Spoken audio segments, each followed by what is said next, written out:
Por que a linha pré-tribulacionista é um câncer e prejudica todo o corpo de Cristo?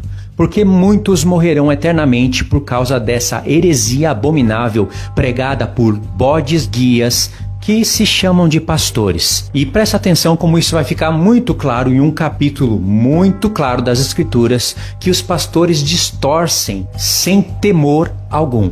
Presta atenção nessa leitura e você vai verificar isso. Mateus 24, verso 26. Portanto, se vos disserem, eis que ele está no deserto, não saias, ou ei-lo no interior da casa, não acrediteis, porque assim como o relâmpago sai do oriente e se mostra no ocidente, assim há de ser a vinda do Filho do Homem.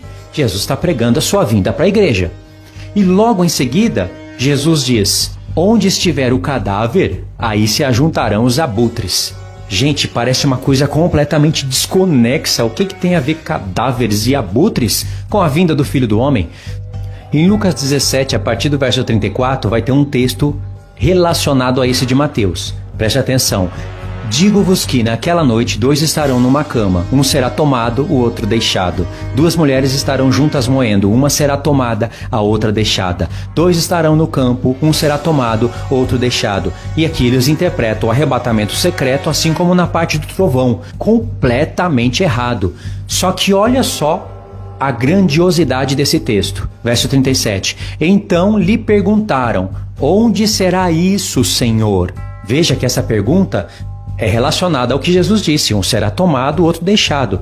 E Jesus respondeu, onde estiver o corpo, aí se ajuntarão também os abutres. Tá vendo que é a mesma frase que está lá em Mateus 24? Só que em Mateus 24, Jesus está falando da sua vinda, ou seja, você vai ter que somar os pontos. Essa frase apareceu de novo, são 2 testemunhos. Por que Jesus falou essa frase 2 vezes? Como que isso serve de resposta para a pergunta dos apóstolos? Em que lugar que tem abutres e aves sobre os corpos?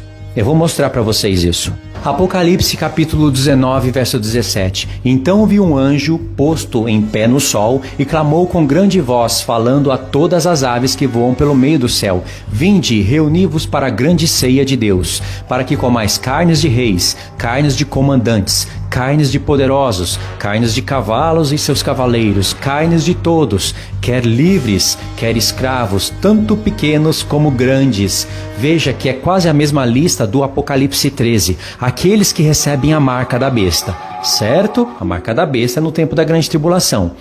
Verso 19. E vi a besta e os reis da terra com os seus exércitos congregados para a peleja contra aquele que estava montado no cavalo e contra o seu exército. Ou seja, a igreja vai ser arrebatada e vai estar numa peleja, mas é só depois dos 7 anos de grande tribulação. E aqui Deus está chamando as aves em cima dos cadáveres. Isso é a resposta de Jesus, é um código que ele deixou tanto em Mateus como em Lucas, quando Jesus está falando da vinda do Filho do Homem, aonde um será tomado, o outro será deixado. Os discípulos perguntam, quando acontecerá a vinda do Filho do Homem? Quando será isso? E Jesus fala, aonde estiver os cadáveres, aí se ajuntarão os abutres. E para ficar bem claro isso pra gente, Jesus deixou 2 testemunhos, um em Mateus e outro em Lucas. E agora, o que a linha pré-tribulacionista vai inventar dessa vez para contrariar os textos bíblicos? Porque isso foi uma resposta do próprio Senhor Jesus. Ou seja, o Senhor Jesus está dizendo que a igreja estará na grande tribulação. E veja como a palavra de Deus é um grande quebra-cabeça. Essa batalha é a batalha do Armagedon. A igreja vai estar presente, glorificada para essa batalha. Só que essa batalha acontece só depois dos 7 anos, no ressoar da última trombeta. Em 1 Coríntios 15. Versos 51 e 52, Paulo fala de um mistério que acontece na última trombeta, o arrebatamento da igreja. E ele ali fala que o arrebatamento é em um só momento. Por isso que a linha pré-tribulacionista é um câncer. E olha o quebra-cabeça profético. Para os povos da besta estarem reunidos para a batalha contra Cristo e a igreja, tem que passar os 7 anos da grande tribulação. São os 1260 dias do profeta Daniel. Aí depois tem os 1290 e 1335. São 75 dias para Jesus e a igreja derrotar a besta e o falso profeta, aprisionar, julgar, dar o galardão para os seus servos e inaugurar o reino no 1335, que é a profecia de Daniel. Ah, mas nada disso interessa para os loucos pré-tribulacionistas. Para eles o que interessa é estar no céu fazendo bodas, se alegrando enquanto outros sofrem na terra, porque afinal eles eram justos e fiéis e podem fazer festa enquanto uma parte do corpo de Cristo sofre. Agora atenta para esse quebra-cabeça. O povo da besta vai estar reunido para a batalha, como está lá no Apocalipse 19. Tem que ter um preparo para ambos os grupos estarem ali de frente para a batalha. A besta e os reinos da terra, com todo o seu armamento, talvez tecnológico, e Cristo vindo do céu com a igreja. Só que algo prepara o povo para essa batalha. Está aqui, Apocalipse 16, verso 12. Derramou o sexto a sua taça sobre o grande rio Eufrates. O sexto anjo, né?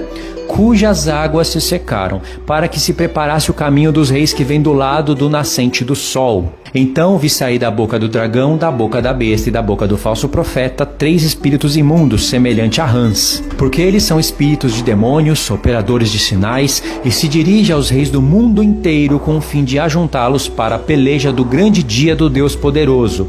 E aí vem a frase do Senhor Jesus: eis que venho como vem o ladrão. Não é a frase que os pré-tribulacionistas usam para falar do arrebatamento secreto? Mas essa não entra no joguinho deles. E se por acaso uma frase dessa entrar no joguinho de palavra deles, eles vão distorcer, assim como eles distorcem qualquer outro texto sem temor algum. Mas o próprio Senhor Jesus está dizendo que a sexta taça foi derramada e ele ainda não veio. Senão o Senhor Jesus não seria louco de falar: eis que venho, como vem o ladrão. Bem-aventurado aquele que vigia e guarda suas vestes para que não ande nu e não veja a sua vergonha. O que vai acontecer aqui é o que está em Apocalipse 19. O próprio Senhor Jesus vai convocar aves para comerem os corpos daqueles que serão massacrados. E isso é exatamente a resposta que o Senhor Jesus deu para a pergunta dos apóstolos que disseram: Senhor, aonde acontecerá isso? Ou seja, a vinda do Filho do Homem. A questão de um estar no campo, outro ser tomado, um ser deixado, acontecerá nesse momento, no momento da batalha. Ou seja, a igreja estará aqui, protegida. Veja a analogia que o Senhor Jesus criou e que os pré-tribulacionistas jogam na lata de lixo, induzido pelos bodes guias deles, pelos ídolos, pelos pastores preferidos deles. Eles pegam a analogia dos dias de Ló e dos dias de Noé e dizem: tá vendo, isso daqui está falando do arrebatamento. Ou seja, uns vão para o céu e outros ficam na terra e sofrem. Só que as águas de Noé não matou nenhum justo, não matou nenhum santo. As águas de Noé não representam uma subida da igreja antes da grande tribulação para que outros sofram, porque não houve sobrevivente das águas de Noé e nem do fogo dos dias de Ló. É a destruição total dos ímpios. Ou seja, as águas de Noé é depois dos 7 anos da grande tribulação. Assim como o fogo de Ló em Sodoma e Gomorra vem para destruir esse mundo depois dos 7 anos da grande tribulação. Depois que os santos darem o seu testemunho, aqueles que estiverem que morrerem dando testemunho. Aqueles que ficarem vivos até o fim, ficarem vivos dando testemunho. Então eles distorcem as analogias que eles conseguem distorcer, e aqui eles não conseguem distorcer, eles nem usam, que é essa daqui. Veja que as 7 taças da ira de Deus, elas são bem parecidas com as pragas do Egito. A única coisa que não é semelhante é o número, porque no Egito foram 10 pragas e no livro do Apocalipse são 7 taças, mas as pragas são semelhantes. E por isso que em Apocalipse 12 você vai ter ali um cenário onde tem um dragão que solta um rio da sua boca, que é semelhante a Faraó, que foi chamado de dragão do mar em Ezequiel 31 e 32. O rio que o dragão solta da sua boca é semelhante àquele exército que Faraó mandou atrás de Moisés, de Arão e de todo Israel. E qual é a analogia? A analogia é que se Deus Todo-Poderoso protegeu Israel lá no tempo do Egito, na terra de Gósen, sem precisar levar ninguém para o céu, o Senhor tem o mesmo poder para proteger muitos do seu povo aqui na terra, sem derramar taças da ira em cima deles, sem deixar eles morrerem. Ou seja, a igreja vai ser arrebatada na 7ª taça, ali no finalzinho da 6ª, quando derramar a sétima taça, a igreja arrebatada, testemunho do qual o Senhor Jesus deu